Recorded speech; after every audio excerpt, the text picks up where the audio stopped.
그러면 이제 이 성경 암송을 이해하기 위해서 히브리 사고, 헬라 사고라는 굉장히 중요한 두 가지 이론적 사고를 먼저 이해를 하셔야 됩니다. 자, 우리가 지금까지 접해왔던 사고는 헬라 사고입니다. 여러분 대학에서 공부를 배울 때 1학년부터 4학년까지 커리큘럼이 있죠. 자, 어떤 사고로 공부하면 분석적이고 단계적입니다.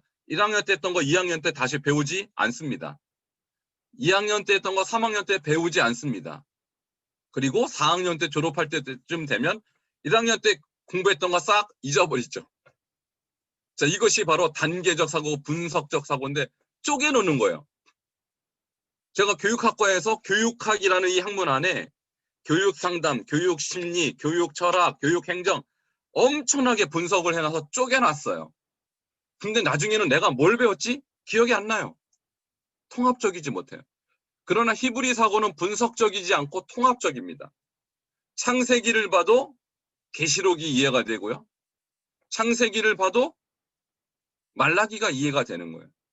그러니까 창세기의 메시지와 성경 나머지 65권의 메시지가 다 일맥상통하는 것이 통합적 사고입니다. 그리고 단계적 사고에 반대되는 히브리 사고는 반복적 사고예요. 자, 1학년 때 공부를 했는데 2학년 때 따라가서 1학년 때 것을 기억하는지 못하는지 체크를 해야 되죠. 근데 모른다. 그러면 1학년 거 다시 배우는 것입니다. 이것이 반복적 사고예요. 그래서 우리가 여러분에게 말씀을 자 10년을 설교를 들으는데 10년치를 다 기억을 못하겠죠. 근데 성경 암송을 할 때는요. 시편 1편 암송이 됐는지 안 되는 제가 내일도 확인할 거예요. 매일 반복합니다. 어제 외웠는데 오늘 내 안에 있을지 없을지 알 수가 없어요. 반복을 해야 그것이 살아남는 거예요. 그래서 히브리 사고는 반복 사고입니다. 아이들한테 가르칠 때 부모가 어제 했던 질문 오늘 또 합니다. 알고 있는지. 그리고 모르면 다시 가르쳐요.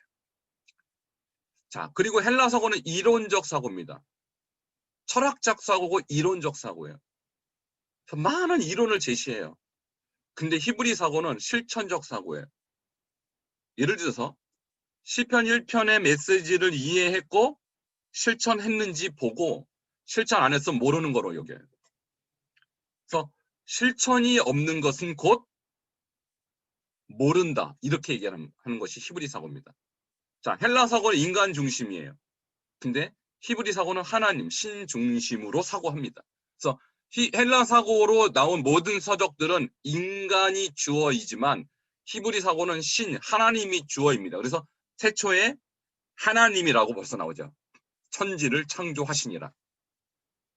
히브리 사고로 우리가 성경을 다시 봐야 돼요. 자, 그리고 헬라 사고는 상대주의예요. 상대주의.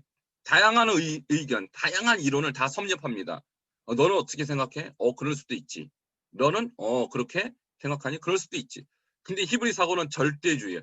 오직 원웨이예요. 해석이 하나밖에 없어요. 히브리 사고는. 근데 헬라 사고는 너무나 다양한 해석을 용납합니다. 그래서 우리가 성경을 볼 때 다양한 해석을 용납해서는 안 됩니다. 하나님의 말씀하신 의도가 있어요. 그래서 우리가 히브리 사고로 성경을 봐야 되는 이유는 하나님의 의도, only one purpose, 하나의 목적만 이해를 해야 돼요. 자, 그리고 헬라 사고는 개인 중심이에요. 개인 중심. 나한테만 적용해요. 근데 히브리 사고는 관계 중심으로서 나뿐만 아니라 나를 둘러싸고 있는 사람들과 공동체적인 이해를 하게 만들어요. 그래서 헬라 사고로 나온 신학이 바로 스콜라 철학, 중세의 스콜라 철학인데 스콜라 철학 이전에는 중세 교회가 건강했습니다. 근데 스콜라 철학이 교회를 지배하면서 성경을 더 이상 암송하지 않고 묵상하지 않게 되면서 중세 교회가 몰락하기 시작해서 이게 12세기 때입니다. 자, 히브리 사고는 테필린 신학, 제가 지금 여러분에게 소개하고 있는 테필린 신학, 암송 신학이고 반복 신학입니다. 그래서 여러분 이제 히브리 사고, 헬라 사고의 이 두 가지를 비교할 줄 알아야 되고요. 자, 요것을 이해할 때 비로소 성경 암송이 통합적인 사고를 만들고 반복적 사고이고 나를 실천하게 만들고 그것은 하나님 중심적인 삶을 살게 하고 오직 하나님 한 분의 의도만 이해하게 만들고 나를 통한 관계가 형성되는 것이고 결국은 암송신학, 테필린 신학으로 가는 것이구나 라는 것을 이해하게 되는 것입니다.